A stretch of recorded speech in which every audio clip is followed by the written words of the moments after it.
Kalau sudah, eh, karena yang penyaji Ibu Fitri Handayani ya. Fitri Wulandari, Bu. Bulan. Oh, Fitri Wulandari. Sudah Sudah, Bu. hadir Sudah ya, standby, sudah di Bu. dalam tim. Baik, kita mulai saja Bapak Ibu, sudah jam 8 lewat 9 menit. Bismillahirrahmanirrahim. Warahmatullahi wabarakatuh. Wah, Dan syukranillah, salatan wassalaman ala rasulillah. Asyhadu an la ilaha illallah wahdahu la syarikalah. Wa asyhadu anna Muhammadan abduhu wa rasuluhu la nabiyya ba'da. Bapak Ibu yang terhormat, eh, pagi ini sesuai dengan jadwal kita melanjutkan materi dari mata kuliah pengembangan pembelajaran fikih dengan materi yang sudah disiapkan oleh Ibu Fitri Wulandari. Dan untuk memandu sebagai moderator kita mintakan salah seorang dari Bapak Ibu atau ya, maka selanjutnya siapa Bu Fitri? Saya, Bu. Ibu Faizat Ustazah. Faizatul Mujahidah. Ya, Bu. Ya, silakan nanti sebelumnya kita awali dulu dengan baca Al-Quran. Silakan Bu Faizatul Mujahidah. Baik, terima kasih, Ibu. Bismillahirrahmanirrahim. Assalamualaikum warahmatullahi wabarakatuh. Assalamualaikum warahmatullahi wabarakatuh. Alhamdulillahirabbil alamin wassalatu wassalamu ala asyrofil anbiya'i wal mursalin wa ala alihi wa sahbihi rasulillahi ajma'in amma ba'd. Yang terhormat Ibu Profesor Elvia yang alhamdulillah sudah hadir pada perkuliahan pagi hari ini, serta Bapak Ibu yang senantiasa dirahmati oleh Allah Subhanahu wa taala. Puji dan syukur kehadirat Allah Subhanahu wa taala. Selawat beriring salam kita hadiahkan kepada junjungan alam yakni Nabi besar Muhammad sallallahu alaihi wasallam dengan melafazkan Allahumma shalli ala Muhammad wa ala. Baik, sebelum memasuki pembelajaran, alangkah baiknya kita mulai dengan melafazkan basmalah. Bismillahirrahmanirrahim. Untuk perkuliahan pada pagi hari ini kita buka dengan tiga sesi, yaitu sesi pertama penggalan makalah yang akan disampaikan oleh Ibu Wulandari. Kemudian sesi kedua sesi kritik dan sesi ketiga yaitu sesi tanya jawab. Baiklah, untuk sesi pertama kita persilakan kepada Ibu Fitri Wulandari untuk memaparkan hasil dari makalahnya. Kepada Ibu dipersilakan. Baik, terima kasih kepada moderator.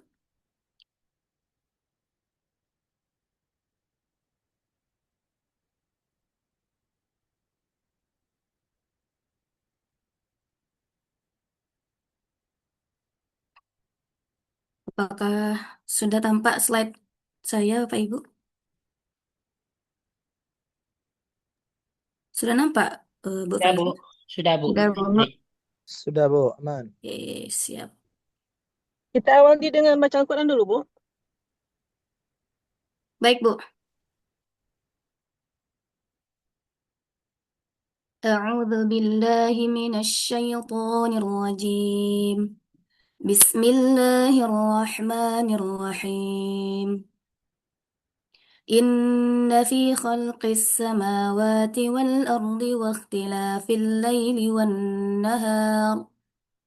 واختلاف الليل والنهار والفلك التي تجري في البحر بما ينفع الناس وما أنزل الله من السماء من ماء فأحيا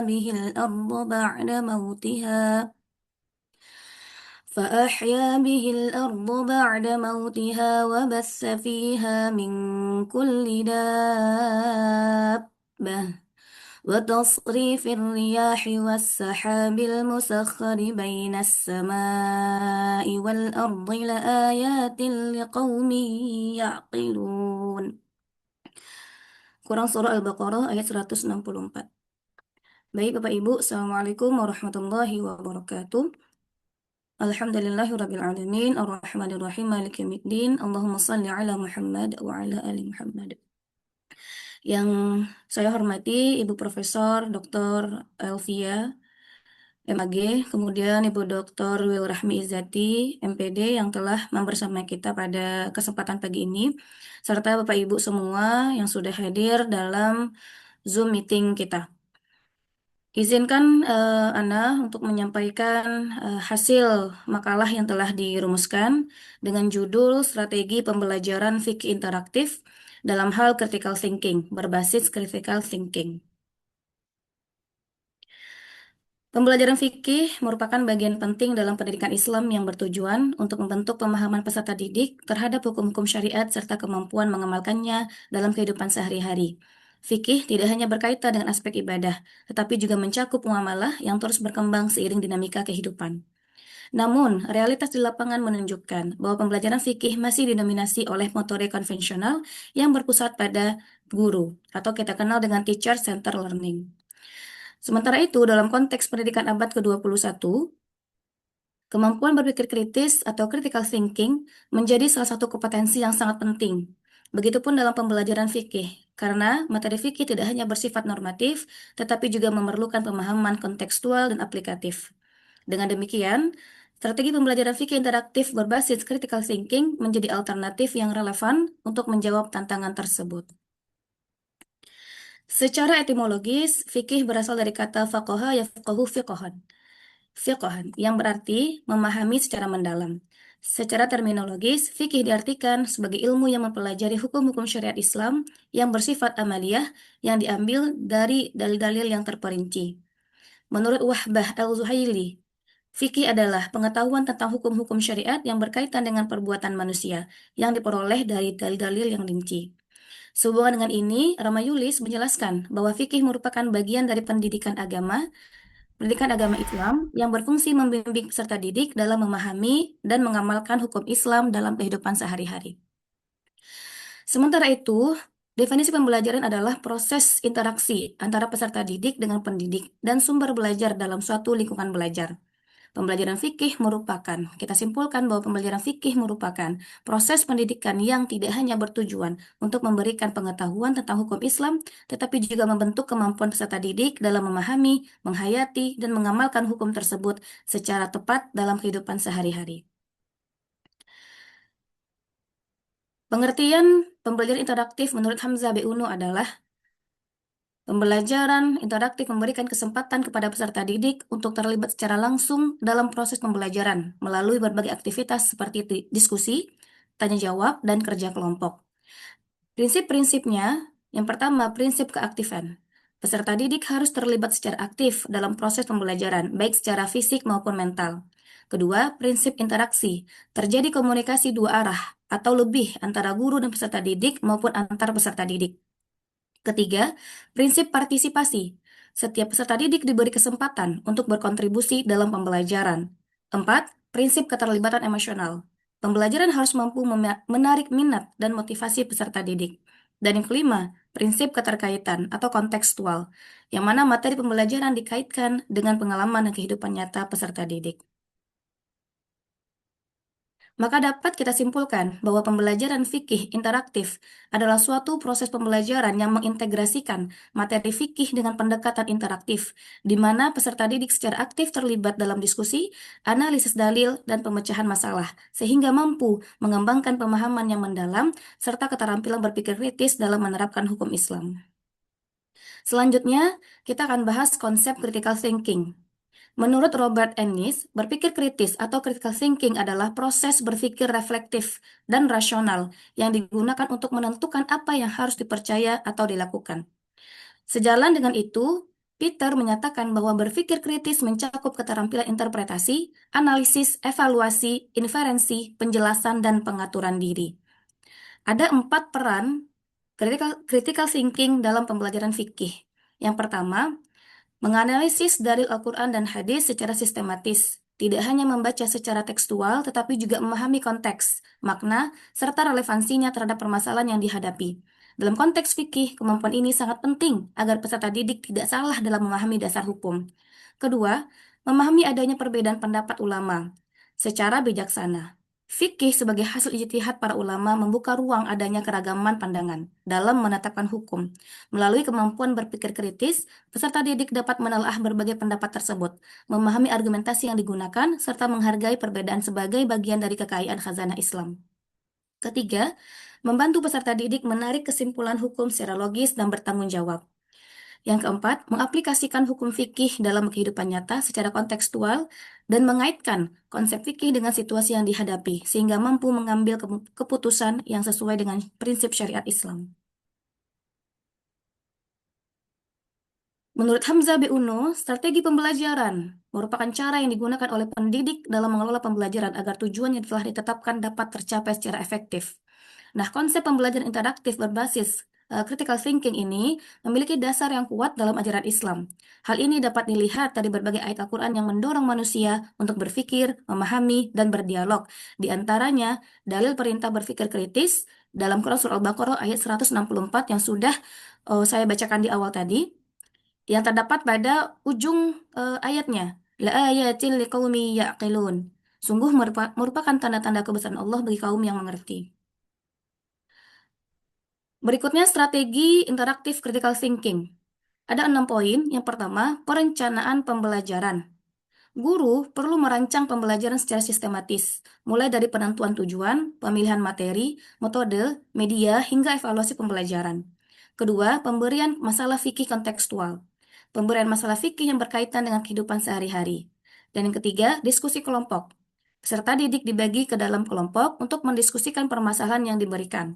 Keempat, analisis dalil, yang mana peserta didik diarahkan untuk mencari dan menganalisis dalil-dalil yang berkaitan dengan permasalahan yang dibahas. Yang kelima, argumentasi dan presentasi, di mana setiap kelompok menyampaikan hasil diskusinya di depan kelas dengan menyertakan argumentasi yang didukung oleh dalil. Dan yang keenam, refleksi, di mana peserta didik bersama guru menyimpulkan hasil pembelajaran. Inilah strategi interaktif critical thinking secara umumnya.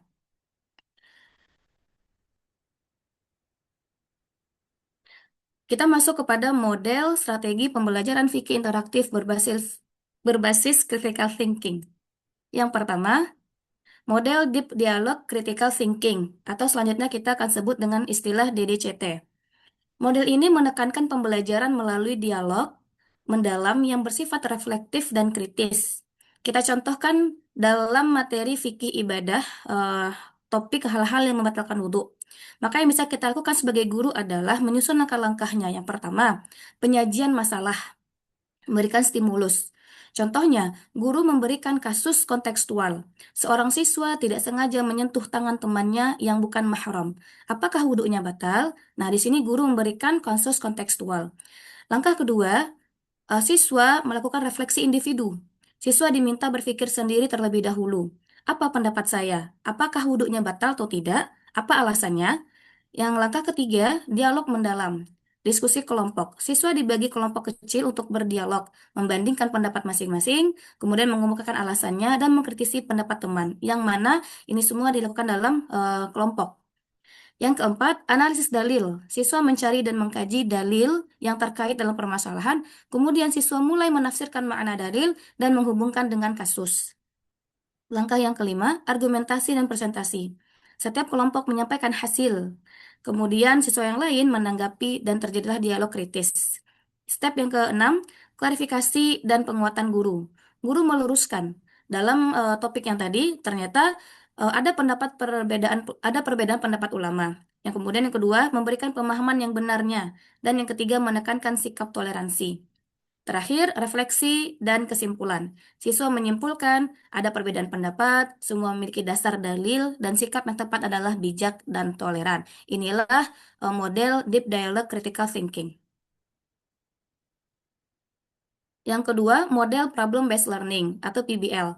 Model pembelajaran ini menggunakan masalah nyata sebagai titik awal pembelajaran untuk melatih kemampuan berpikir kritis dan pemecahan masalah. Kita coba contohkan dalam materi fikih muamalah dengan topik hukum jual beli online. Langkah-langkah yang bisa kita susun sebagai guru adalah, pertama, orientasi pada masalah. Guru menyajikan masalah kontekstual. Saat ini, banyak orang berbelanja online tanpa melihat barang secara langsung. Bagaimana hukum jual beli tersebut dalam Islam? Jadi diberikan stimulus terlebih dahulu. Yang kedua, siswa mengidentifikasi masalah. Apa masalah utamanya? Apa yang perlu diketahui? Ketiga, pengumpulan informasi. Siswa mencari informasi dari buku fikih, Al-Quran, dan hadis, dan pendapat ulama. Langkah yang keempat, analisis dan pemecahan masalah. Siswa mulai menganalisis, apakah jual beli online memenuhi syarat sah jual beli? Bagaimana jika barang tidak sesuai? Nah, diskusi ini dilakukan dalam kelompok mereka. Dan yang langkah kelima, presentasi hasil. Setiap kelompok menyampaikan hasil analisis. Ada hasil hukum jual beli online, apa saja syarat-syaratnya, dan sebagainya. Dan yang keenam, evaluasi dan refleksi. Guru bersama siswa menyimpulkan bahwasanya jual beli online boleh jika memenuhi syarat tertentu dan sebagainya. Kemudian kita masuk kepada model yang ketiga, yaitu model diskusi dan tanya jawab. Model ini menekankan pembelajaran melalui diskusi untuk membandingkan berbagai pendapat ulama, sehingga peserta didik terbiasa berpikir analitis dan terbuka. Kita coba contohkan penerapan model ini dalam pembelajaran fikih, materi fikih ibadah dengan topik hukum menyentuh lawan jenis membatalkan wudhu. Langkah-langkahnya. Pertama, guru memberikan stimulus. Guru memulai dengan pertanyaan pemantik. Apakah menyentuh lawan jenis membatalkan wudhu? Nah, tujuannya membangun rasa ingin tahu dan memancing berpikir kritis dari siswa. Yang kedua, diskusi kelompok. Siswa dibagi menjadi beberapa kelompok. Misalnya kelompok A mencari pendapat mazhab Syafi'i, kelompok B mencari pendapat mazhab Hanafi, dan setiap kelompok mencari dalil dan menyusun argumennya. Yang ketiga, tanya jawab antar kelompok. Setelah diskusi setiap kelompok setelah diskusi dalam kelompok, nah kelompok selanjutnya kelompok mempresentasikan hasilnya. Kelompok lain bertanya atau menyanggah. Nah, contohnya, mengapa menurut mazhab Syafi'i batal? Apa dalilnya? Dan bagaimana pula menurut mazhab Hanafi?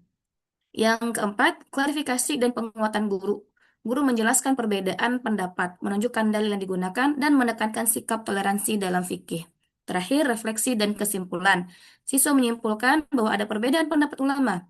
Semua memiliki dasar dalil dan perlu sikap bijak dalam menyikapi perbedaan. Model yang terakhir adalah model studi kasus.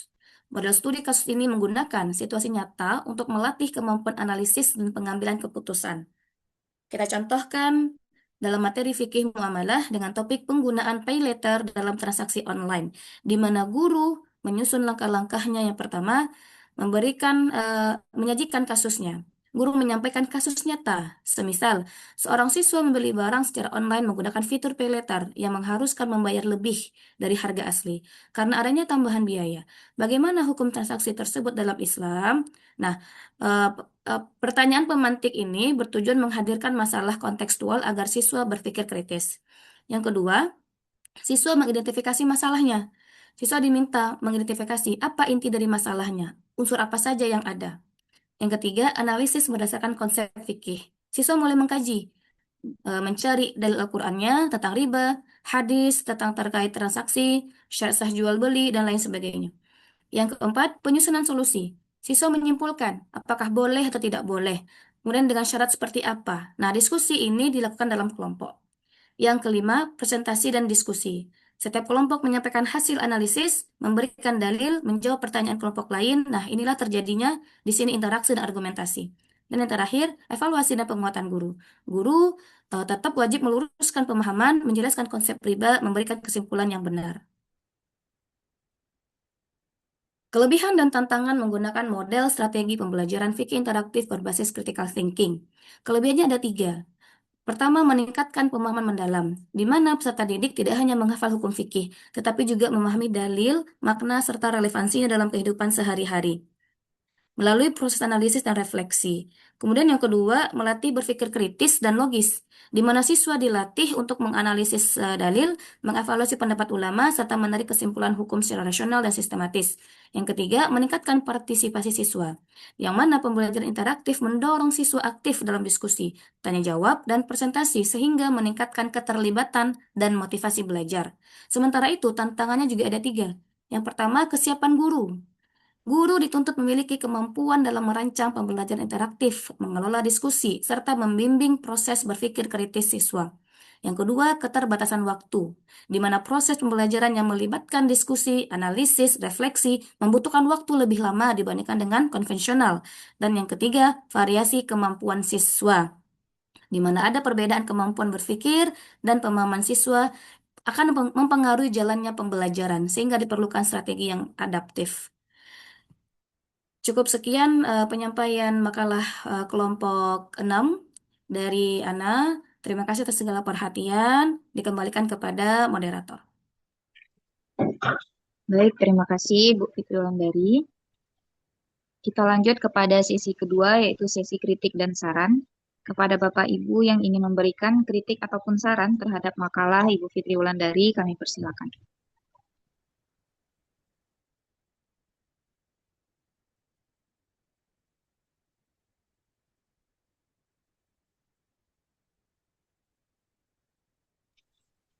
Apakah ada Bapak Ibu?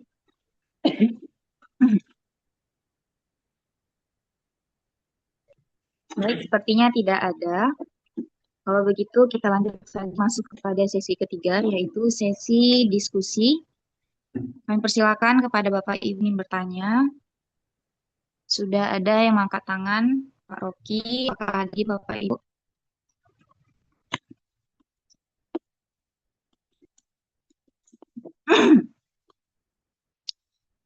Baik, sambil menunggu kita persilakan kepada Pak Rocky untuk menyampaikan. Baik, bismillahirrahmanirrahim. Assalamualaikum warahmatullahi wabarakatuh. Waalaikumsalam. Terima kasih kepada moderator atas kesempatannya. Jadi judul kita pada hari ini yaitu tentang strategi pembelajaran fikih interaktif. Dan alhamdulillah tadi sudah diterangkan juga panjang lebar ya. Ada beberapa model, ada DDCT, PBL, model diskusi dan tanya jawab, kemudian model studi kasus ya. Itu beberapa yang tadi diterangkan, kemudian juga berbicara tentang tantangannya. Jadi di sini yang ingin saya pertanyakan dari penyajian yang makalah sajikan tadi itu tampak sangat indah dan menawan ya. Intinya perfect sekali gitu kan. Tapi secara lapangannya itu kayaknya belum gitu. Karena memang seperti yang biasanya ya, kalau pembelajaran itu biasanya guru lebih terlibat aktif, tetapi umumnya anak-anak itu menerima atau pasif. Bahkan bisa jadi pembelajaran itu CBSA gitu kan, catat buku sampai habis gitu. Berbeda dengan penerapan ini yang Ibu sampaikan tadi di perguruan tinggi ya. Kalau di perguruan tinggi itu memang mahasiswa atau siswanya aktif dan gurunya cuma untuk sebagai mentor atau pendamping. Yang jadi pertanyaan tadi ada tantangan mendorong siswa aktif berdiskusi gitu kan. Jadi coba Bu Fitri uraikan kira-kira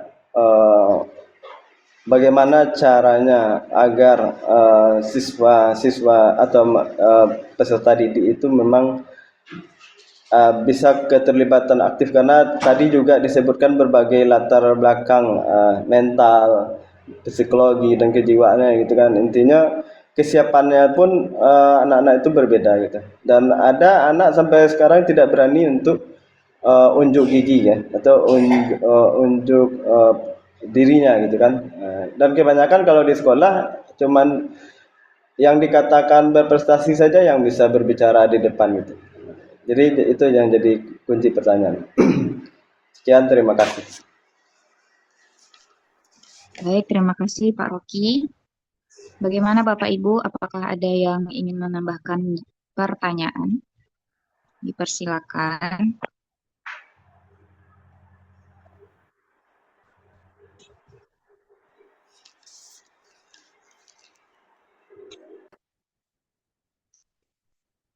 Apakah ada Bapak Ibu?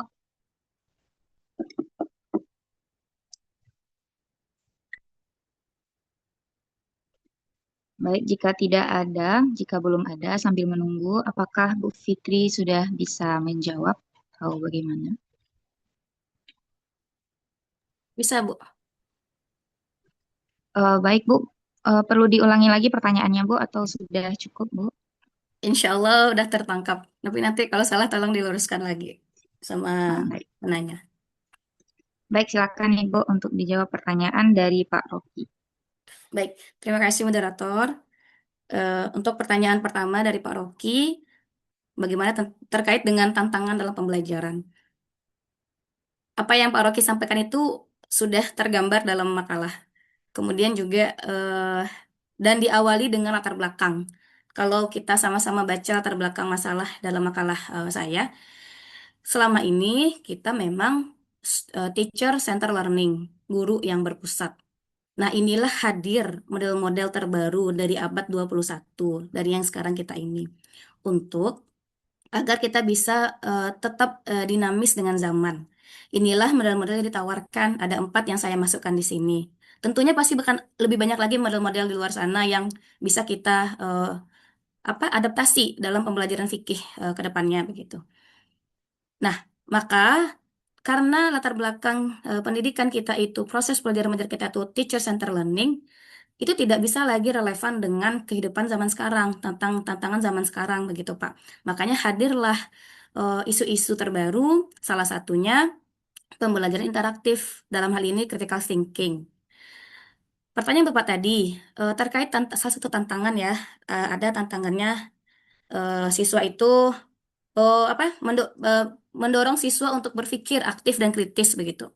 Nah, bagaimana kan ini menjadi pertanyaannya. Sementara kita melihat kondisi siswa di lapangan tidak semuanya memahami.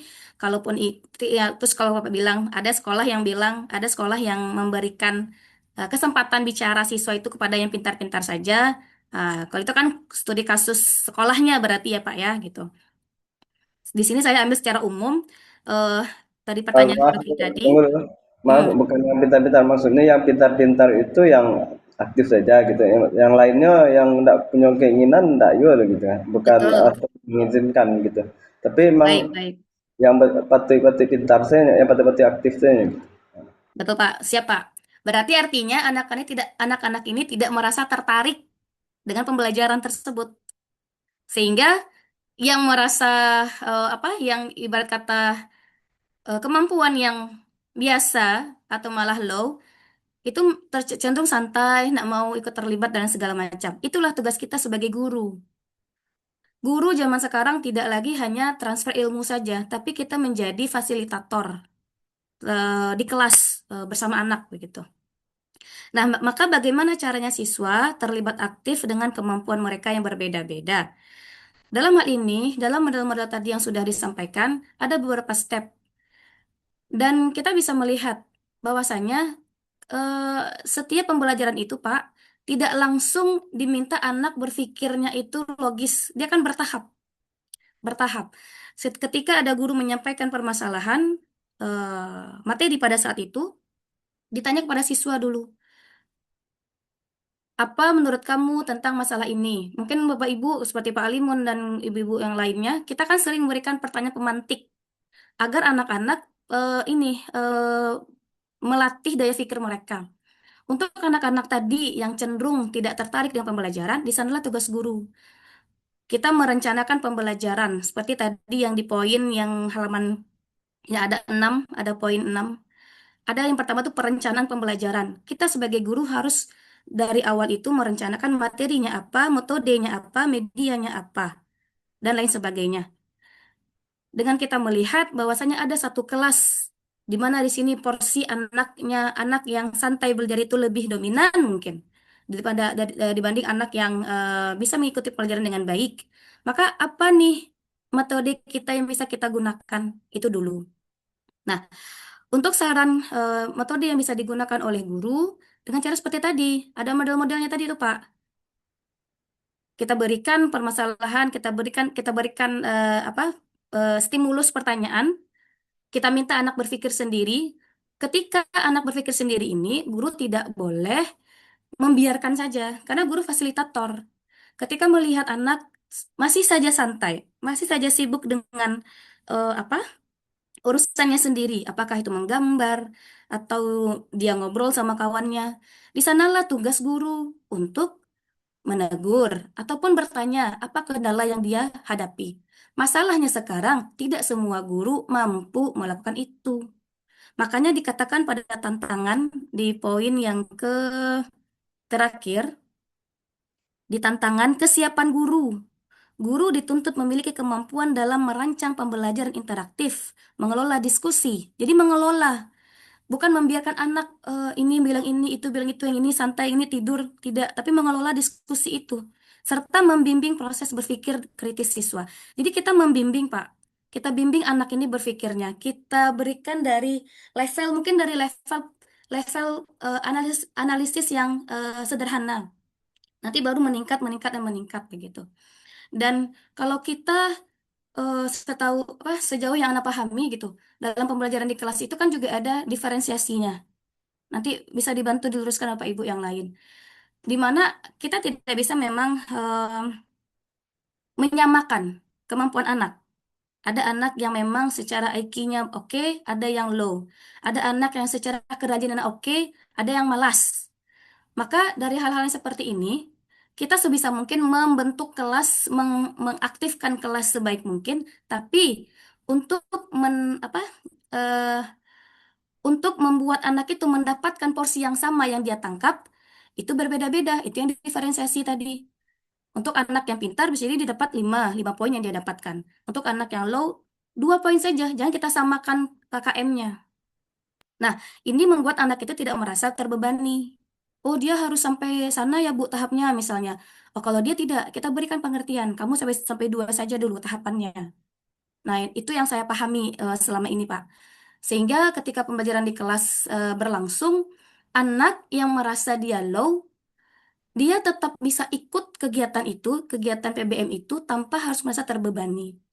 Lagi-lagi memang pembelajaran itu student center learning, tapi kita sebagai guru harus siap mengelolanya, mengemasnya, dan mendampingi anak itu. Begitu Pak, kurang lebih Pak. Dikembalikan kepada moderator.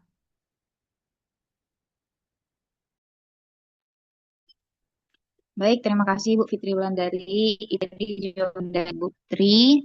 Sangat detail, cukup detail dan bisa dipahami. Mungkin sebelum kita kembalikan kepada penanya, apakah dari Bapak Ibu ada yang ingin menambahkan jawaban? Kami persilakan. Untuk penanya ya. Untuk siapa? Barangkali ada Ibu yang ingin menambahkan jawaban, Pak. Sepertinya tidak ada. Baik, kita persilakan kepada Pak Rocky untuk menanggapi jawaban. Baik, secara tingkatan sekarang kita kan berada di strata 2 atau S2 ya, insya Allah calon sarjana S2. Cuman kita, apakah pembahasan kita tentang di sekolah saja atau kita kan calon dosen, bagaimana juga kita menghadapi mahasiswa, atau kita sebenarnya fokusnya bagusnya kemana gitu kan. Kira-kira ini cuman membahas ke anak-anak sekolah saja atau bagaimana menghadapi yang tingkat lebih dewasa atau besarnya gimana gitu. Atau memang secara di pembahasan kurikulum kita cuma untuk anak-anak aja gitu. Kembalikan pada pemakalah dan moderator. Baik, itu tadi tanggapan dari Pak Rocky, Bu Fitri. Mungkin boleh langsung ditanggapi kembali, dipersilakan. Baik, sebelum menanggapi ini yang kedua, Pak Rocky tadi belum memberikan tanggapan dari jawaban yang pertama itu loh, Pak. Ya, jawabannya mantap. Oke, Cuman baik. ini pertanyaan beranak gitu ya. Oke, baik, Pak. Izin moderator. Terkait RPS, nah mungkin nanti yang bisa lebih menjelaskan itu kepada dosen kita gitu ya, Pak ya. Tapi kalau yang kita baca dari RPS itu memang tujuan utama RPS dari mata kuliah kita ini kan untuk melatih daya pikir kita dulu sebagai mahasiswa S2 nih, Pak.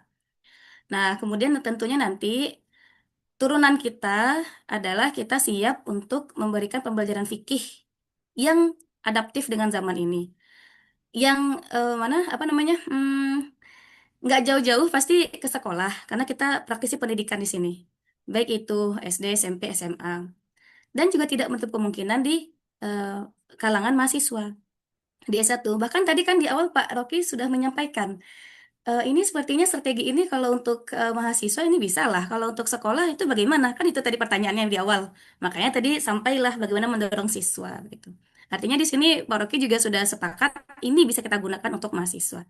Kurang lebih seperti itu. Kembalikan kepada moderator. Baik, terima kasih Bu Fitri Dari. Boleh Pak Rocky langsung ditanggapi? Udah, sadaqallah. Sadaqallahul azim. Baik, Ya, untuk silakan yang lain. baik. Untuk soal pertama sudah jawab. Kita mintakan kembali kepada Bapak Ibu yang ingin bertanya, dipersilakan. Barangkali Pak Alimun, Bu Rosyidah, Bu Rita, atau Kak Siva biasanya ada pertanyaan ini. Pak Taufik, dipersilakan. Ayo Bapak Ibu.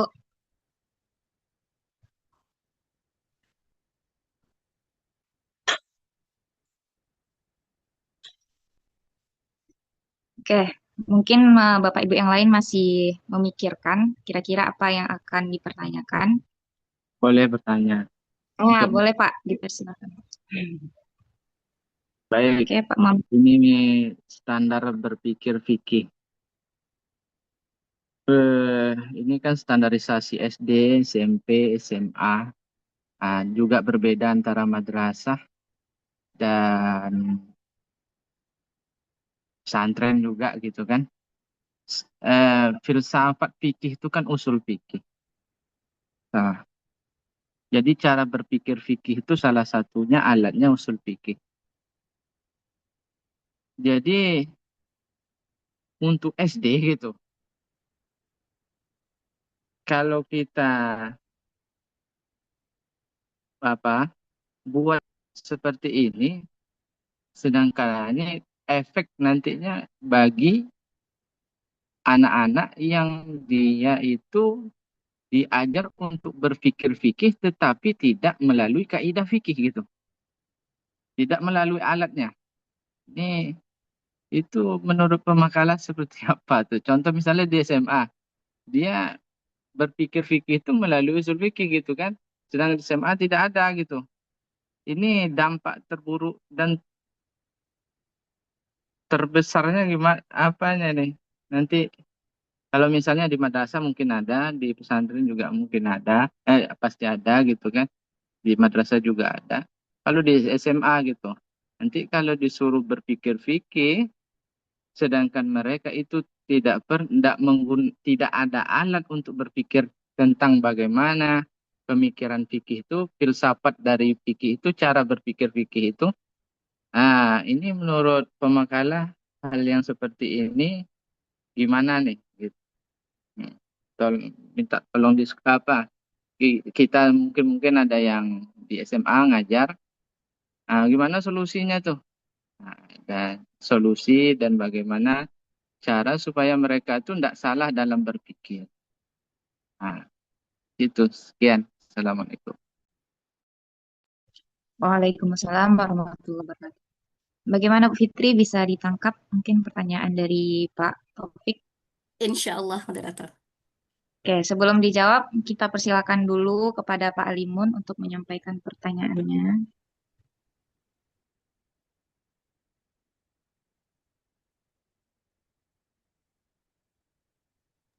Baik, terima kasih moderator atas kesempatan yang diberikan. Mohon izin Bapak Ibu semuanya. Makalahnya cukup bagus karena ini berkaitan erat dengan pekerjaan kita, khususnya saya pribadi ya. Cuman dalam makalah ini saya ingin lebih mendapatkan ilmu dari Bu Fitri Wulandari ya tentang model ini. Tadi ada dibicarakan 4 model. Ada DDCT, PBL, tanya jawab, studi kasus. Yang ingin saya tanyakan menurut pemakalah, apa kelebihan dan kekurangan masing-masing model ini? Apa kelebihannya, apa kekurangan? Tapi masing-masingnya ya Bu ya. Demikian barangkali permohonan saya atas jawabannya. Saya ucapkan terima kasih banyak. Kembali ke moderator. Baik, terima kasih Pak Alimun. Untuk sesi jawaban sudah bisa dijawab kira-kira Bu Fitri? Baik, moderator, saya coba jawab. Oke. Untuk pertanyaan dari Pak Muhammad Taufik, eh, takutnya terjadi pergeseran ya Pak ya, pergeseran mana Pak Muhammad Taufik? Oke. Ya, Takutnya terjadi pergeseran apa pemahaman mungkin begitu ya. Karena di pendidik di sekolah umum tidak ada pembelajaran usul fikih, sementara kalau di madrasah itu ada disinggung. Tapi rasanya juga tidak begitu dalam Pak, karena anak-anak madrasah sejauh yang anak pahami juga tidak mendalam pembahasan tentang itu. Mungkin di pesantren jauh lebih mendalam barangkali. Yang bisa saya sampaikan di sini untuk menjawab pertanyaan dari Pak Muhammad Taufik adalah kembali kepada guru. Guru ketika menyampaikan pembelajaran tersebut, pembelajaran fikih tersebut, jangan sampai apa menyampaikannya secara dangkal begitu. Lagi-lagi kembali kepada guru. Ketika guru menyampaikan materinya, contohlah ketika membahas sebuah hukum, maka sertakan logika pembentukannya atau si ilatnya tadi. Jangan dihapuskan itu, jangan jangan dilewatkan, jangan di skip. Walaupun dalam pembelajaran mata pelajaran apa itu bahasanya ya, tidak termasuk dalam pembelajaran khusus begitu, tidak ada mapel khususnya usul fikih.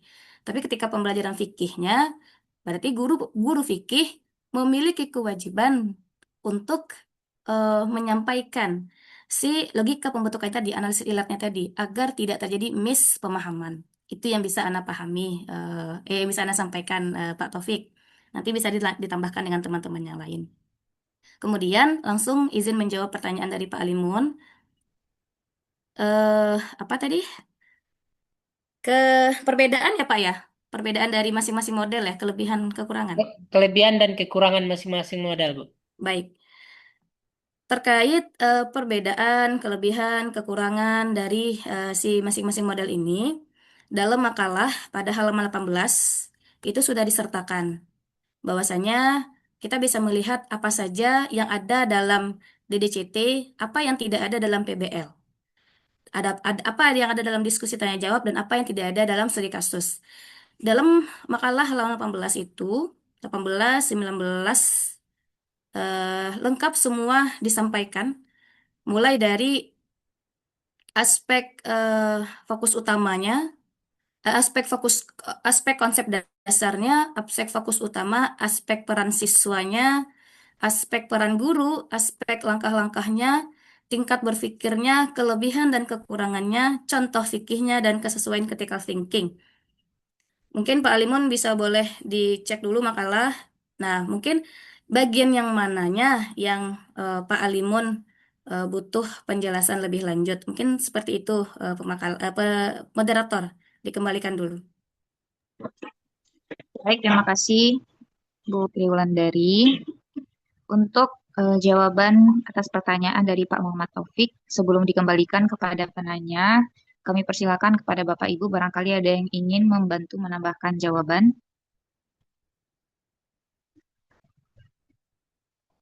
Oke, sepertinya tidak ada. Dikembalikan kepada Pak Taufik, gimana Pak? Untuk tanggapannya dipersilakan. ya. Jadi semuanya dikembalikan kepada guru. Sedangkan sistem penerimaan guru ASN gitu, standarisasi untuk berpikir-pikirnya tidak ada standar di situ. Gitu kan. Itu problem Indonesia-nya kan. Jadi nanti kalau kita pengen betul-betul mempertahankan pemahaman fikih, salah satunya kita harus merubah standar sih gitu, standar daripada penerimaan ASN yang menjadi guru fikih. Ini standarisasinya juga kita tidak ada, kita pada ada. Ini tanggapan untuk anak. Terima kasih kepada Ustazah Ustazah Fitri Wulandari. Mudah-mudahan bermanfaat.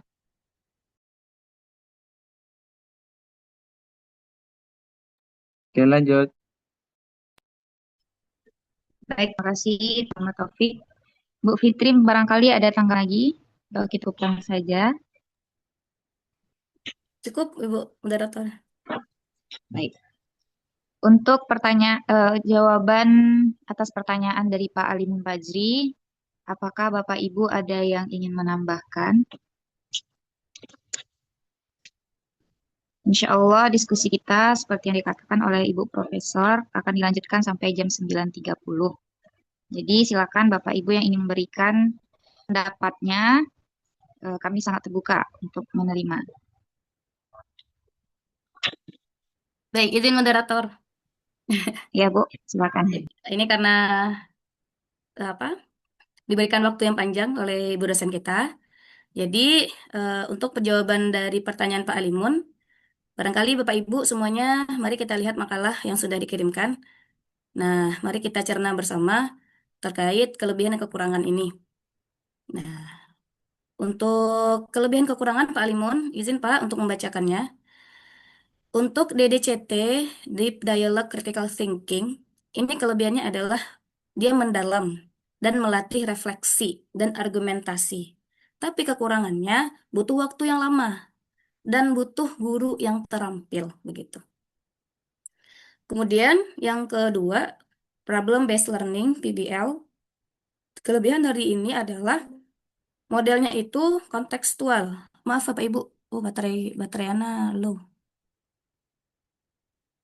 Izin bentar Bapak Ibu untuk ngecas. Boleh, boleh Bu.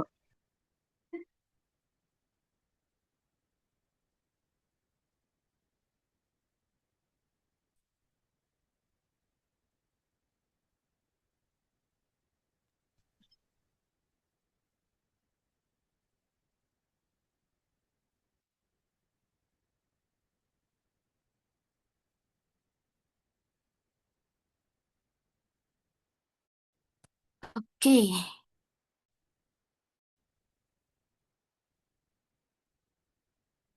Oke. Izin melanjutkan Bu Faiza. Boleh Bu. Ya, untuk yang tadi PBL, kelebihannya itu model ini tuh kontekstual dan melatih pemecahan masalah, tapi kekurangannya butuh kesiapan siswa dan sumber belajar. Berarti tidak hanya sumber belajar tidak hanya guru saja. Kemudian yang ketiga, diskusi dan tanya jawab. Kelebihannya mudah diterapkan dan bahkan ini kan sebenarnya dalam keseharian pembelajaran juga telah dilakukan begitu. Dan interaktif karena ada yang bertanya, ada yang menjawab, ada yang menyanggah seperti kita inilah diskusi dan tanya jawab. Kekurangannya kadang kurang mendalam. Nah, keempat, studi kasus case study yang mana kelebihannya itu realistis karena berdasarkan berdasarkan kasus nyata dan aplikatif, mampu insya Allah dengan perumusannya nanti bisa dilakukan di keseharian begitu, aplikatif realistis begitu. Tapi kekurangannya membutuhkan kasus yang relevan, benar-benar sama ibarat kata dalam penelitian yang kita pahami sebelumnya gitu ya. Variabelnya harus sama begitu. Kurang lebih seperti itu, mungkin Bapak Ibu. Dikembalikan kepada moderator dan kepada penanya Pak Alimun. Baik, terima kasih Bu Fitri Wulandari. Apakah ada Bapak Ibu yang ingin menambahkan jawaban? Jika tidak ada, kami kembalikan kepada Pak Alimun untuk memberikan tanggapan atas jawaban dari Bu Fitri. Silakan. Baik, terima kasih moderator. Terima kasih juga pemakalah atas jawaban yang diberikan. Sebetulnya memang sudah terlihat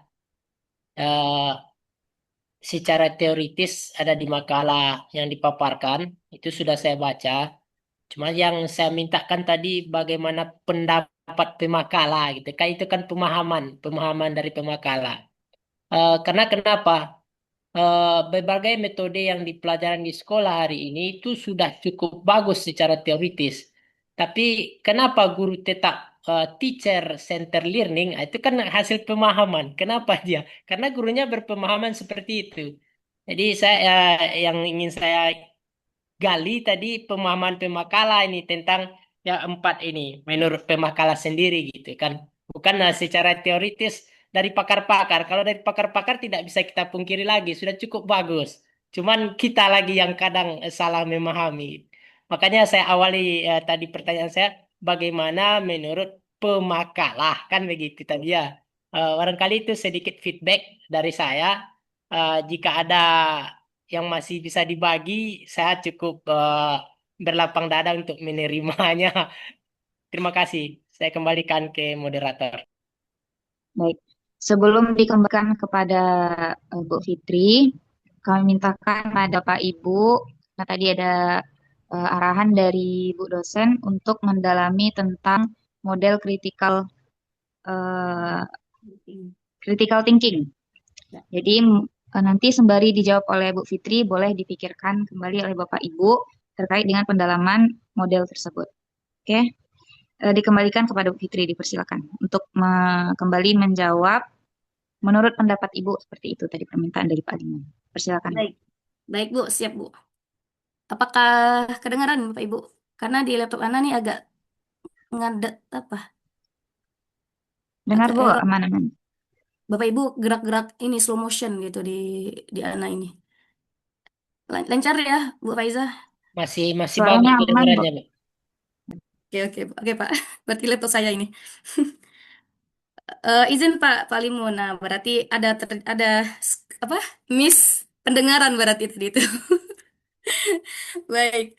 Em, dari yang Ana pahami sebagai pemakalah dan tentunya karena eh, bertolak ukur ya, berpedoman dengan referensi yang sudah kami susun. Karena kita menyusun makalah itu kan dengan banyak referensi dan tentunya itu pasti akan mempengaruhi bagaimana pemahaman kita. Nah, secara teoritis sudah disampaikan tadi. Sekarang barangkali mungkin Pak Limun ingin menurut Ana dalam model-model yang ada itu di lapangan itu mana yang sebenar-benarnya apa bisa ndak kita lakukan gitu. Mungkin kayak gitulah ya. Nah, dari yang Ana pahami eh dari model-model yang ada ini memang ke, ke kembali. Nah, ini bukannya gimana gimana ini. Tadi Pak Muhammad Taufik juga bilang, berarti kembali ke guru ya gitu ya. Tapi memang yang Anda pahami itu adalah kita sebagai guru memang siap dengan PBM yang akan kita lakukan gitu. Kita harus merencanakannya gitu. Tapi kita lihat mungkin mungkin Ana juga eh, masih melakukannya. Besok kita masuk untuk di kelas itu dengan materi A misalnya. Nah, kadang suka the power of kepepet ini kan. Nah, kita pakai aja lah ini media yang lama. Mungkin media itu sudah dari tahun-tahun sebelumnya gitu. Atau PowerPoint. PowerPoint tahun-tahun sebelumnya itu juga yang kita gunakan lagi. Sementara relevansinya mungkin kurang begitu.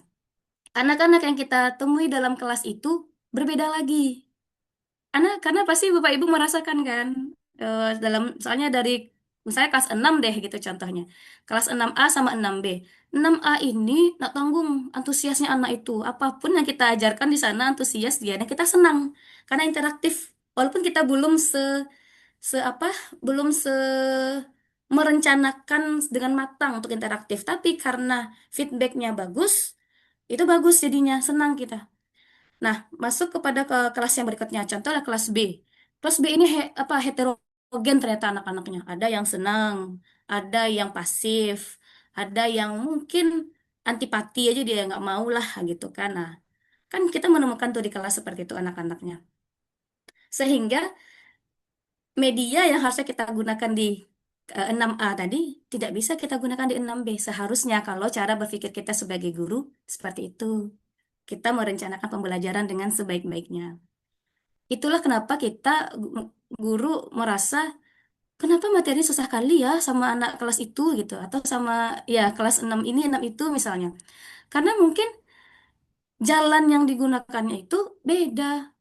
Beda cara cara kita ke pasar raya dengan naik angkot, dengan kita naik Maxim, dengan kita naik motor sendiri itu pasti berbeda gitu kan. Baik itu eh, apa namanya? Jalurnya, kecepatannya dan lain sebagainya. Maka lagi-lagi nih Pak Alimun, eh, mungkin tidak tidak menyampaikan kelebihan kekurangan secara per model itu, karena sebenarnya dia hampir sama itu. Kita kan bagaimana interaktif di kelas gitu. Tapi bagaimana kejadian di lapangan yang juga Ana rasakan dan mungkin teman-teman lain juga rasakan selaku praktisi pendidikan, kitanya lagi yang harus siap gitu untuk merencanakan pembelajaran interaktif ini. Kurang lebih seperti itu Pak Limun. Dikembalikan kepada moderator. Baik, terima kasih Bu Fitri. Untuk pertanyaan dari Pak Limun, apakah sudah bisa cukupkan Pak? Oke, Pak oke. Limun? Ya, terima kasih. Kalau ada tambahan ini Pak Rocky kayaknya menambahkan ini Bu Faiza. Pak Rocky udah raise hand dari tadi. Baik.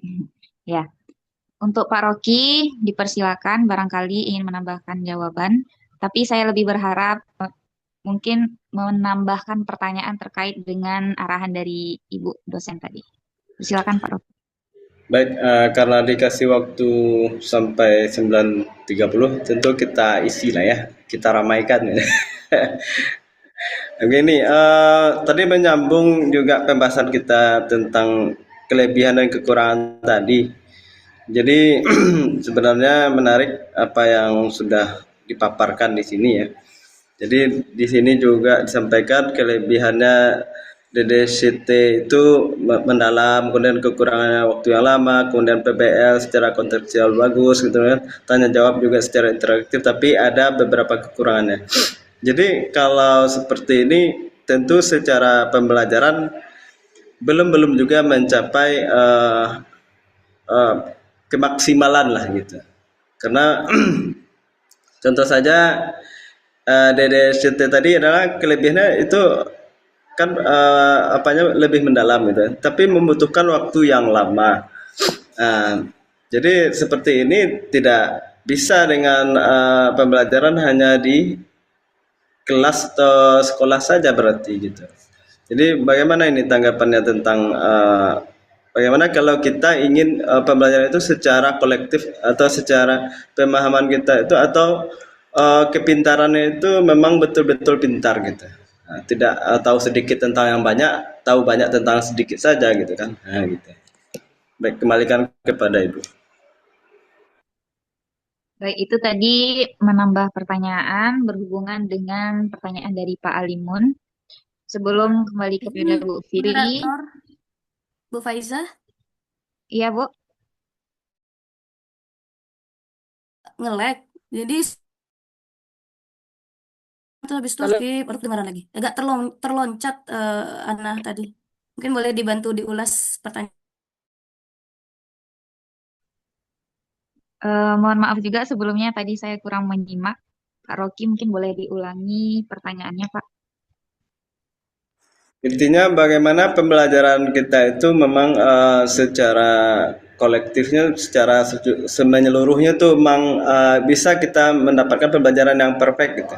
Nah, karena di sini kan beberapa kelebihan dan kekurangannya ada ini, ada pembelajaran mendalam, tapi butuh waktu yang lama, sehingga di dalam kelas itu tidak bisa mendapatkan ilmu yang maksimal di situ gitu. Jadi gimana supaya kita perfect di situ? Gitu. Peserta didik juga. Cukup Pak? Oke, baik. Sebelum dikembalikan kepada Bu Fitri, saya melihat juga Pak Taufik sudah mengangkat tangan. Barangkali ingin menambah pertanyaan atau membantu menjawab Pak. Yang pertama ingin menambah jawaban terus bertanya. Salah yang perlu dia siapkan tadi kan dari gurunya. Kalau menurut anak critical thinking itu seharusnya yang disiapkan tuh muridnya gitu. Jadi kenapa begitu? Kami juga di NU itu ada namanya basul masail. Jadi satu masalah itu dibahas bersama-sama. Tapi cara menyiapkannya ini itu kalau di kaminya gitu. Itu misalnya kita ada satu masalah, misalnya masalah yang baru ini rohan emas misalnya, apa namanya tuh, gadai emas ataupun bank emas di BSI ataupun bank-bank lain. Jadi misalnya kalau di kami, Pak, misalnya di pondok ataupun di mudzakarah para asatidz, kami itu memakai misalnya 3 atau 4 kitab gitu. Jadi itu yang disediakan. Jadi kalau orang mau kritik, mau berdiskusi, kalau tidak ada isinya gimana? Gitu kan. Jadi untuk di ISD gitu, misalnya critical thinking ini kita pakai, di SMP gimana dipakai, di SMA dipakai, MTS madrasah dipakai, itu bagaimana caranya menyiapkan siswa itu supaya dia punya daya kritik dengan yang tinggi dengan ada isinya gitu. Jadi kalau kritik saja tanpa ada isi, itu kata Imam Syafi'i menjawab pertanyaan dari orang bodoh itu diam, itulah jawabannya gitu. Jadi tidak bisa kita diskusi kalau hanya berupa pikiran tanpa ada isi pikiran tuh gitu. Jadi menurut pemakalah, bagaimana cara menyiapkan siswa-siswa ini yang di tempat umum, yang bersekolah di formal, itu supaya bisa bukan setakat berpikir, tapi isi pikirannya ada gitu. Sehingga diskusinya jalan. Sekian. Assalamualaikum warahmatullahi wabarakatuh. Waalaikumsalam warahmatullahi wabarakatuh. Itu tadi menambah pertanyaan Taufik. Bu Fitri, apakah sudah bisa ditangkap pertanyaannya, Bu? Insya Allah, Bu. Oke. Ya, jadi silakan Fitri. Izin untuk mungkin menjawab pertanyaan Pak Rocky dulu, Bu. Ya, disilakan, Bu. Ya, dengan beragam kelebihan dan kekurangan tadi ya Pak ya. Pak Rocky mana? Oh ya. Bagaimana cara bagaimana kita bisa sempurna gitu ya Pak ya, Masya Allah gitu. Karena kita sebagai guru tentu mau hasil dari pembelajaran kita itu eh, tepat sasaran dan menghasilkan lah begitu kurang lebih. Dari yang anak pahami, eh, dari apa? Ya yang anak pahami selama ini, kita bisa mix and match model pembelajaran Pak dalam satu waktu. Contoh seperti yang dalam makalah yang saya paparkan tadi, kan ada DDCT, ada PBL, dan lain-lain. Nah, kita bisa ini mixing modelnya. Contoh lah, kita gunakan PBL, problem based learning, untuk memancing rasa ingin tahu siswa kita terhadap kasus yang kita berikan atau materi yang kita berikan. PBL, kita gunakan model PBL. Kemudian kita bisa gunakan juga model DDCT untuk memastikan analisisnya secara mendalam, jadi tidak kehilangan ruhnya tadi. Seperti yang tadi disampaikan oleh Pak Taufik kan, apa cara berpikirnya ini nanti apa loncat begitu kan tidak ada usul fikihnya. Di sini kita bisa gunakan itu sebagai alternatifnya gitu, DDCT. Kemudian kita sudah upayakan itu dua model, sudah oke. Ternyata kita temukan ada anak yang tertinggal pemahamannya. Ada yang masih tertinggal, kita udah sampai poin ke-7, dia masih belum paham nih poin 3 misal. Maka ada namanya model scaffolding, Pak. Scaffolding itu lebih kepada eh, kita memberikan bantuan kepada anak ini untuk apa? Membantu pemahamannya begitu. Dan lagi-lagi kembali ke yang tadi bahwasanya setiap penilaian guru itu mungkin pembelajaran berhasil ya. Pembelajaran pada hari itu berhasil sampai pada tahapan yang diinginkan dalam apa itu bahasanya? Eh iya, kalau di modul itu apa Kak Rita bahasanya itu? Pokoknya sampai kepada yang diinginkan gitu ya dari pembelajaran pada hari itu gitu. Namun kembali kepada lagi anak-anak yang diferensiasi tadi, penilaian guru terhadap yang anak-anak yang A plus seperti apa, anak-anak yang standar seperti apa, itu kan juga tidak ditutup ya Pak ya. Itu tetap harus kita perhatikan sebagai guru begitu. Kurang lebih seperti itu, Pak Rocky. Silakan tambahan dari Bapak Ibu yang lain dikembalikan kepada moderator. Baik, terima kasih Bu Fitri. Untuk pertanyaan Rocky, berarti sudah bisa dicukupkan karena masih ada satu pertanyaan lagi. Ya udah, sudakallah. Baik. Untuk pertanyaan dari Pak Muhammad Taufik, Bu Fitri, apakah sudah bisa ditangkap pertanyaannya atau perlu diulangi lagi, Bu? Insya Allah, Bu, saya tangkap yang saya pahami tadi. Baik, silakan Bu. Ya, nah ini pertanyaan dari Pak Taufik. Sepertinya tidak akan puas pasti dari jawaban Ana. Tapi Ana sampaikan apa yang bisa Ana sampaikan, begitu. Bagaimana cara kita menyiapkan siswa di sekolah umum ya, khususnya untuk isi pikirannya itu memang ada gitu ya. Itu Masya Allah sekali itu. Pertanyaannya luar biasa. Dari yang Ana pahami, lagi-lagi Bapak Ibu, di sini Ana memposisikan diri sebagai guru ya, sebagai guru ke kita semua, sebagai guru. Jadi bagaimana kita dalam pandangan kita sebagai guru berusaha untuk menyiapkan anak ini, siswa-siswa kita mampu dan ada isi pikirannya begitu. Dari yang Ana pahami, berarti kita membiasakan bernalar, menghidupkan nalar. Dengan pembelajaran dengan model-model yang terbaru ini, yang abad 21 ini, itu juga melatih anak-anak berpikir secara mendalam. Tentu hasilnya tidak langsung nampak Bapak Ibu, karena kan itu latihan. Itu melatih seperti yang tadi Pak Taufik sampaikan di apa? Yang situasi yang tadi ya, yang cerita yang tadi itu ada kitabnya, ada ininya. Berarti kan itu kan dilatih itu. Dilatih, disiapkan untuk menyiapkan mereka punya isi pikiran. Kita pun sebagai guru di kelas juga melatih anak-anak berpikir kritis, berpikir secara mendalam. Barangkali salah satunya ketika kita memberikan pembelajaran kepada anak-anak itu tidak hanya sekedar menyampaikan, makanya kita ini kan apa bahasanya itu? Allahu Akbar, karena lupa ininya sebutannya. Kita itu kan tidak hanya menyampaikan ilmunya saja, tapi kita kan fasilitator. Kita bantu anak itu, kita berikan bagaimana contoh nalar yang mendalam itu seperti apa. Itu yang anak rasa bisa kita terapkan gitu di kelas bersama anak-anak. Dan tentu itu akan berbeda ketika bersama anak SD, bersama anak SMP, bersama anak SMA tentu akan berbeda.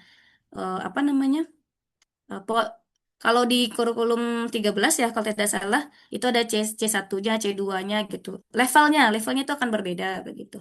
Tidak bisa kita samakan proses isi pikiran anak SD dengan anak kelas 1 SD sajalah, kelas 1 SD dengan anak kelas 4 SD begitu. Barangkali seperti itu Bapak Ibu, dikembalikan kepada moderator. Sebelum dikembalikan kepada penanya tadi, saya ingin mengulas kembali, Bu. Pertanyaan dari Pak Taufik tadi sebenarnya mengarah kepada pemikiran kritis, tetapi yang ada isinya. Karena tadi dari permasalahan yang disampaikan Pak Taufik itu, anak-anak dia sudah memiliki pikiran yang kritis. Namun dalam pembelajaran itu, pikiran kritis itu tidak dimodalkan dengan ilmu-ilmu yang ada seperti itu. Mungkin yang dipertanyakan oleh Pak Taufik itu lebih kepada bagaimana menyiapkan siswanya agar punya daya kritisnya itu sesuai dengan isi dari pembelajaran tersebut, bukan yang melebar kemana-mana seperti itu. Mungkin itu tadi ya Pak Taufik. Iya. Nah ya, seperti itu Bu Fitri. Oke. Nah, berarti logika liar berarti ya. Dia menyampaikan tapi kemana-mana. Nah, kalau yang misalnya sampaikan ya seperti itu tadi lah gitu. Bagaimana kita sebagai guru mengawal mengawal anak-anak itu dalam berpikirnya. kalau kita langsung minta mereka menampakkan hasil cara dia berpikir ketika kita baru masuk pertemuan pertama lah anggapnya, itu kan tidak mungkin bisa terdeteksi begitu. Tapi kalau sudah kita lakukan beberapa pertemuan dan kita kawal cara mereka itu berpikir dengan isi yang kita inginkan tadi itu, Ana rasa itu bisa dilakukan begitu.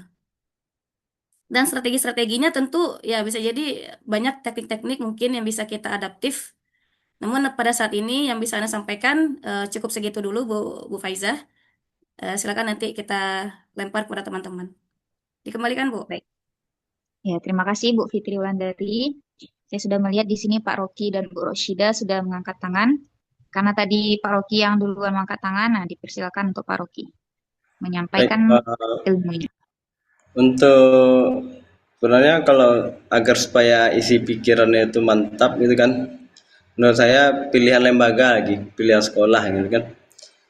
Karena kalau berpikirnya kayak DDCT itu kan berpikirnya mendalam, jadi kajiannya tidak cukup yang kulit luarnya saja, lebih mendalam gitu kan. Terus waktu juga lama. Menurut saya itu pilihannya ke pesantren gitu. Gitu jawabannya. Baik, terima kasih Pak Rocky. Kemudian Bu Roshida dipersilakan untuk menyampaikan juga ilmunya. Silakan Ibu. Baik, sebentar ya. Ya, baik, sedikit yang saya tangkap dari diskusi kita pagi ini ya. Sepertinya saya tidak dari semester 1 sepertinya kita sudah membahas tentang teori-teori ini yang kita buat ini yang kita bahas ini ya, teori tentang PBL, CPL dan selain yang lain-lainnya itu sudah sebenarnya di semester 1 juga sudah kita bahas itu ya. Jadi maksud saya kelebihan kekurangan itu sudah pada tahu guru semuanya ini saya lihat ini kan. Nah, tetapi yang saya ingin kita ingin di sini, kalau misalnya fikih itu sebenarnya kan ruang lingkupnya semuanya kalau di SD itu yang tepatnya apa saja sebenarnya ya pembelajarannya di situ ya. Karena kita melihat masalah fikih ini kan kita melihat tentang toharoh, tentang sholat, bagaimana cara berwudu yang benar kan begitu. Nah, kalau saya lihat tentang fikih di SD, contohnya dulu ya di SD, itu sebenarnya praktek langsungnya yang perlu kita lihat di situ. Baru yang mereka memahami tentang teori-teori fikih itu. Tapi kalau kita berbicara di dalam kelas hanya misalnya rukun uduin 6, gini begitu, sholat rukunnya 13, begitu. Anak tuh belum terlalu memahami itu. Tapi kalau mungkin turun langsung kita praktekkan, anak ini kita contohkan dan mereka juga yang mencontohkan, itu barulah bisa mungkin teori yang seperti itu yang kita buatkan kepada anak-anak kita. Baik dia SMA, mungkin SMP juga seperti itu gitu. Seperti contoh salat jenazah, kita bercerita bagaimana cara pendekatannya, bagaimana. Itu kayaknya kalau sampai di situ mereka akan paham tuh. Tapi kalau turun langsung kita praktekkan langsung dan mereka juga ikut serta, mungkin itu yang saya lihat lebih tepatnya gitu. Jadi kalau masalah fikih ini tidak banyak berpikirnya, prakteknya yang perlu kalau saya lihat begitu. Nah, itu mungkin di pembelajaran CPL ya atau bagaimana itu ya. Itu mungkin saran dari saya atau lebih tepatnya begitu. Kalau pembelajaran fikih ini tidak kita berkisar dengan teori-teori ini lelah kita gitu. Kalau saya lihat gitu, lelah kita di teori-teori ini akhirnya nanti ke anak tuh sampai di mana gitu. Itu mungkin dari saya. Terima kasih. Itu mungkin saran atau tanggapan gitu. Boleh menanggapi. Oke, nanti Saya dulu Bu Faiza.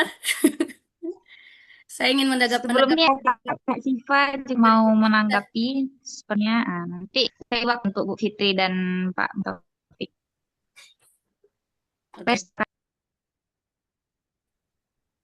Assalamualaikum. Waalaikumsalam.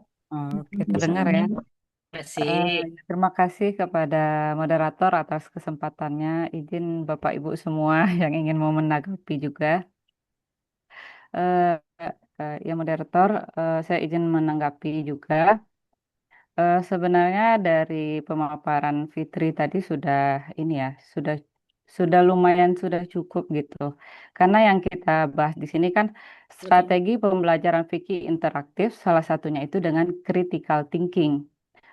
Jadi sudah dipaparkan oleh pemakalah bahwa critical thinking itu apa ya, lebih ke kemampuan siswanya itu yang kita gali kayak gitu kan. Sebenarnya sudah banyak contoh yang beliau kasih. Jadi kalau menurut saya mungkin peran guru di sini itu benar kata pemakalah yaitu dengan mengajukan pertanyaan terbuka dulu, terus memberikan kasus nyata. Jadi critical thinking ini bisa dikaitkan tadi dalam makalah mungkin ada PBL, ada CTL mungkin atau apa. Itu salah satu mode pembelajaran critical thinkingnya kayak gitu. Terus siswa jadi guru tuh memang memfasilitasi siswa itu menjelaskan alasannya. Jadi tidak langsung guru itu eh, memberikan jawabannya. Jadi menggiring pola berpikirnya itu, proses berpikirnya itu memang mereka digali untuk berpikir kritis kayak gitu. Jadi setelah siswa itu memaparkan apa yang ada di kepala mereka gitu, guru menghargai itu, tidak langsung dibantah bla bla bla bla seperti itu. Ah, dan di siswanya itu di metodenya lagi ya mungkin di tadi itu apa mode pembelajarannya bisa PBL, bisa apalagi CTL atau apalah dan sebagainya gitu. Kalau dari Bu Rosida mungkin prakteknya gitu, itu masuk juga di dalam critical thinking itu gitu. Jadi siswanya itu aktif bertanya, berdiskusi, menganalisis informasi yang telah mereka dapatkan gitu. Jadi siswanya yang berani berpendapat dengan alasan mereka gitu. Jadi ketika udah dapat materi ini gitu, jadi nggak kalau dulu mungkin guru bilang A dia sesuai dengan A gitu, nggak digali gitu. Kok nggak kayak gini ya? Kok nggak kayak gitu? Jadi pertanyaan yang dulu itu apa ini jawabannya ini. Kalau sekarang nggak kayak gitu. Jadi bagaimana? Nah, jadi di sanalah siswa dia bisa memahami, menganalisis, bukan sekedar menghafal gitu. Fikih ini kan butuh ini ya. Apa sih kalau dalam usul fikih itu kan metode untuk memberikan hukum ini apa, hukum itu apa. Mungkin critical thinking ini lebih ke bagian SMA dan kuliah kali ya. Kalau untuk di bagian SD mungkin masih levelnya menghafal kayak gitu ya. Tapi untuk bagian ke atasnya sudah mulai bisa diterapkan kayak gitu.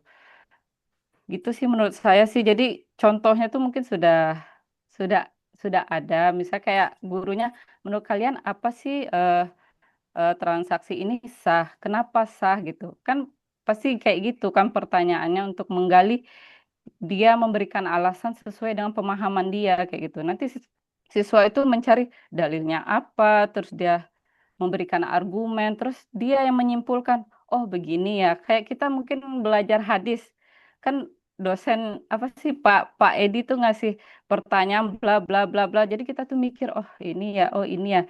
Kadang walaupun dibantah, tapi dia luruskan lagi kayak gitu. Jadi disitulah posisi guru tetap sumbernya dari siswa, tapi siswa pun juga harus ini ya mempersiapkan diri apa namanya, mempersiapkan isinya juga kayak gitu sih. Itu menurut saya ya. Jadi di sini yang kita bahas itu strategi langkah-langkahnya gitu. Jadi dalam critical thinking itu masuk dia pembelajaran, mode pembelajarannya, metodenya gitu. Metodenya kan bisa diskusi, studi kasus kayak gitu sih. Itu menurut saya, eh, Bu Moderator, saya kembalikan kepada moderator.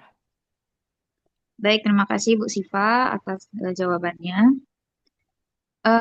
Sebelum kepada penanya, tadi pemakalah katanya mau menanggapi dahulu. Silakan Ibu Fitri Wulandari. 1 menit saja Bu, tapi karena waktu kita tinggal 2 menit lagi dikasih oleh Bu dosen. Prof ya. Baik, terima kasih moderator. Sebetulnya meluruskan saja, dan tadi sudah diluruskan sama Kak Siva sebenarnya. Bahwasanya mungkin diulas sedikit bahwasanya yang disampaikan oleh Bu Rosyida juga tidak salah. Praktek itu juga ada. Tapi critical thinking ini juga salah satu dalam pelajaran fikih gitu. Itu saja. Hanya ingin meluruskan itu saja. Jadi jangan dipisahkan begitu. Dikembalikan. Baik, terima kasih Bu Fitri. Oke, tadi sudah banyak tambahan jawaban dari Bapak Ibu semuanya. Dikembalikan kepada penanya. Tanggapannya dipersilakan Pak Taufik.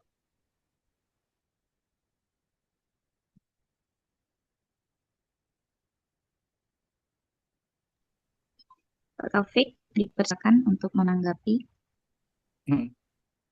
Saya ingin menanggapi pernyataan daripada, ini bentuk daripada critical thinking ya, langsung aja. Langsung praktek aja gitu kan. Menanggapi daripada pernyataan Ustazah Rosida.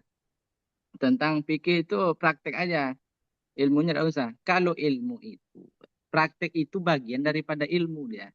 Kaifiat itu di dalam ilmu. Kalau sudah jadi disiplin ilmu fikih, berarti ada pemikiran di situ juga, ada amaliyah. Jadi kalau amaliyah saja, berarti dia tidak ilmu.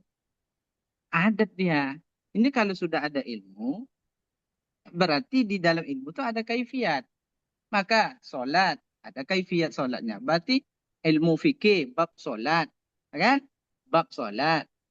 Setelah itu ada fasal. Fasalnya kaifiat salat. Jadi itu. Jadi tidak bisa kita katakan bahwasanya fikih itu cuman kita itu praktek saja. Soalnya dia pemikiran. Nah, dia pemikiran. Tidak boleh kita katakan kalau sudah jadi ilmu berarti jangan kita rendahkan dia jadi pasal. Kalau di bab fikihnya gitu kan. Nah, seperti itu sih. Nah, itu salah satunya. Salah satu contohnya. Sekian. Baik, karena waktu sudah menunjukkan pukul 9.31, untuk sesi diskusi kita cukupkan. Selanjutnya, Bu Faiza sebentar ya. Sebentar tadi saya. Faiza. ya Bu. Ya, Iya Bu. Saya tadi bukan pernyataan itu Ustadz Taufik mengatakan itu hanya praktek saja, bukan itu maksud saya. Jadi kebanyakan kita mengajar itu banyaknya saya melihat mengajar itu banyaknya dengan diskusi di kelas itu, tapi prakteknya itu 10 kali kita mengajar, prakteknya hanya sekali. Itu yang saya maksud tadi. Nah, sebagusnya kalau saya melihat masalah fikih itu mengajar satu kali itu harus langsung prakteknya, itu yang saya lihat. Karena saya pernah di sekolah juga praktek masalah praktek ibadah mata pelajarannya itu. Saya tidak mau itu di kelas itu banyak kali penyampaian berapa kali. Jadi saya satu kali ilmu, satu kali prakteknya. Seperti itu. Saya juga dulu 1 tahun itu praktek ibadah namanya di sekolah itu dengan Al-Quran. Saya memegang itu. Jadi dan saya bandingkan juga dengan teman itu, hanya banyaknya berceramah di kelas dengan ilmunya, tapi prakteknya nggak ada, sehingga anak-anak itu nggak paham gitu. Jadi maksud saya tadi bukan langsung praktek tidak ada ilmunya, itu sesat namanya, dilun namanya itu. Jadi bukan seperti itu maksud saya. Jadi kita membahas di sini teori, saya lihat dari tadi kita semuanya teori begitu jadi di prakteknya itu mungkin kita kuatkan. Jadi saya sebenarnya mengingat tadi bagaimana sih praktek yang paling efektif itu gitu. Itu yang maunya saya tadi gitu. Jadi kalau saya gitu praktek 1 kali pembelajaran di kelas soal wudhu udah selesai. Nah itu prakteknya besok prakteknya itu langsung sampai tuntas. Kadang 3 kali 3 kali prakteknya, 1 kali pembelajaran yang ilmunya gitu maksudnya. Terima kasih, itu saja, bukan langsung enggak ada ilmunya, enggak itu maksud saya. Terima kasih, maaf. Baik, terima kasih Bu Rosyidah, itu tadi tangan dari Bu Rosyidah. Untuk selanjutnya, karena tadi ada arahan dari Ibu dosen bahwa pembelajaran akan dibahas bersama Bu Wil. Berarti untuk selanjutnya bagaimana Bu Elvi?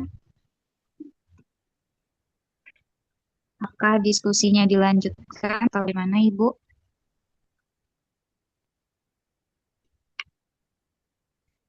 Kalau udah ada ibu dosen langsung aja lah kita gimana ya Pak Iza. Kayaknya disudahi langsung itu. Ibu masih Saya ada? tanya dulu enggak? Iya. Bagaimana Bu Prof? Bu Prof masih ada. Sibuk beliau, nah. Udah ada chat. Sambil menunggu Bu Prof, boleh minta konfirmasi sama Bu Fitri, Bu Faizatul Mujahidah. Boleh, Bu. Silakan, Ibu. Ya, jadi Bu Fitri, critical thinking ini tujuan akhir kan, tujuan akhir siswa dalam pencapaian pembelajaran kan begitu ya Bu Fitri? Cara yang digunakan itu adalah melalui model-model pembelajaran seperti model PBL, model apa lagi tadi itu ya. Itu cara yang digunakan untuk menghasilkan kemampuan siswa yang critical thinking. Ya Bu Fitri? Ya, ya Bu. Kasta tertingginya tuh itu tuh. Tujuan akhirnya. Dari yang anak pahami begitu. Di cara yang digunakan itu bisa melalui model, bisa melalui metode, kan begitu ya Bu Fitri? Ya, salah satunya inilah 4 model yang ditawarkan tadi. Banyak lagi model-model yang lain yang sudah kita pelajari juga. Begitu. Ya, itu saja. Siap, Terima kasih Bu Faiza. Baik, Ibu. Jadi bagaimana ini Bapak Ibu? Satu lagi. Ya, boleh, Kak. Enggak, ini untuk semuanya aja lah. Tadi udah WA Pak Taufik juga ini, tapi Pak Muhammad Taufik, karena beliau kayaknya ahli dalam bidang fikih kan. Kalau disamakan dengan ijtihad bisa enggak kira-kira ya? Critical thinking ini. Tidak sama. Diskusi, muzakarah, diskusi. Diskusi. Ya. Lebih ke diskusi deh. Critical thinking ini kemampuan berpikir itu. Iya. Kemampuan berpikir. Kalau lanjut Ustadz yang paham tuh.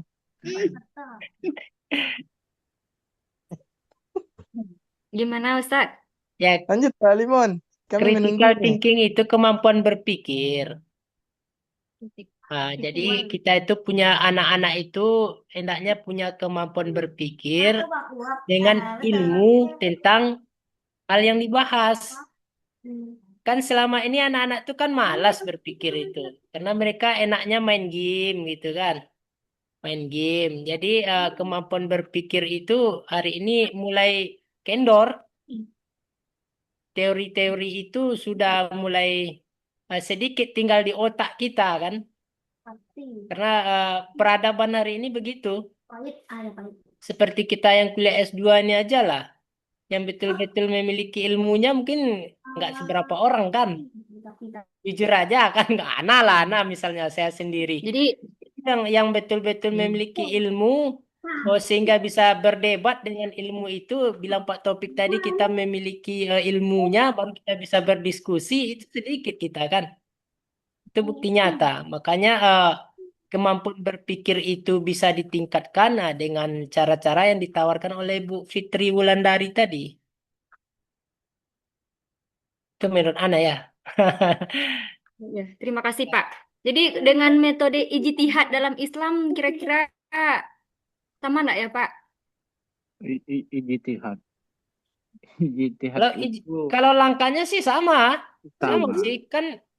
Miliki dulu ilmunya kan, pahami dulu materi yang dibahas kan, baru kita kumpulkan hal-hal yang berkaitan keilmuan dengan masalah itu, baru kita ambil ijtihadnya kan begitu. Ya hampir sama lah kan, hampir sama. Tapi cuman itu kan kalau di pembelajaran fikih. Kalau ini kan tidak terkhusus pada suatu ibadah kan. Ini kan keilmuan yang kita bahas di sini. Kalau ijtihad tadi sudah menentukan finishnya ya, finish akhirnya seperti apa. Ya Abdal, begitu ya Abdal. Sama ya. Ya kalau ijtihad itu lebih kepada individu sih. Kalau ini nih apa namanya tuh kepada mujtahidnya, bukan kepada muridnya kan. Nah, ini kan kita bahas ini kan kepada murid, gimana murid itu bisa berpikir apa logis gitu. Nah, itu kan Ya. kalau di kami itu kan dulu kalau di Basul Masail NU tuh gini, ada bahis, ada musohi. Misal musohi ini dosen gitu kan, kayak kita nih sekarang. Yang yang membenarkan itu pemahaman itu dosen, tapi materinya dari dosen juga gitu, dari pensohi. Tapi nanti ada beberapa rujukan dan rujukan ini perlu kita itu cara berpikir. Makanya tadi kita disuruh berpikir cara berpikir hukumnya tidak. Di situ kenanya tadi. Betul. Itu aja. Ya, misalnya bisa kayak kemarin cara berpikir hukum seperti apa yang Ustazah Rosida semalam, maslahah mursalah itu kan sudut pandang lain tuh. Nanti ada sudut pandang usul fikih dari segi lapas, ada sudut pandang ilat itu dari segi masalahnya, alasan hukumnya. Nanti ada dari segi usul fikih kan nas tuh, dari segi nasnya, dalilnya gitu. Terus nanti kajiannya usul fikih. Kalau dari kajian ilatnya kias nanti kalau kajiannya dari sudut pandang maslahah ini maqasid syariah dia. Jadi sudut pandang itu yang telah kita pelajari itu yang harus kita pakai gitu kan. Jadi yang terbaiknya di mana gitu. Itu ada sih. Kalau Ustaz Abdal tuh ada juga tuh dicantumkan diskusi-diskusi kelas 6 kan Ustaz ya. Mereka setuju itu. Agak setuju Ustaz. Silakan Ustaz coba share pengalaman gitu. Ya, enggak beda jauh sama Ustadz tadi itu aman situ. Bagi-bagilah pengalaman tuh Ustaz Abdal. Kena curhat bagai kan. Iya. Ustaz Abdalnya di kamarnya. Jangan dipajali mana satu pik. Aduh. Jadi enggak selesai kuliah namanya kah? Kata ibu besok pembahasannya. Ada konfirmasi dari ibunya. Tuh di chat, di kolom chat coba baca tuh. Iya, mengenai di hari atau bagaimana Pak? Belum ada konfirmasinya Pak. Mungkin boleh dibantu PJ. Ya. Kalau Karena udah Ibu masih dalam Zoom ini. Cari HP Iya. dulu. Mohon bantuannya Pak Taufik. Mohon bantu.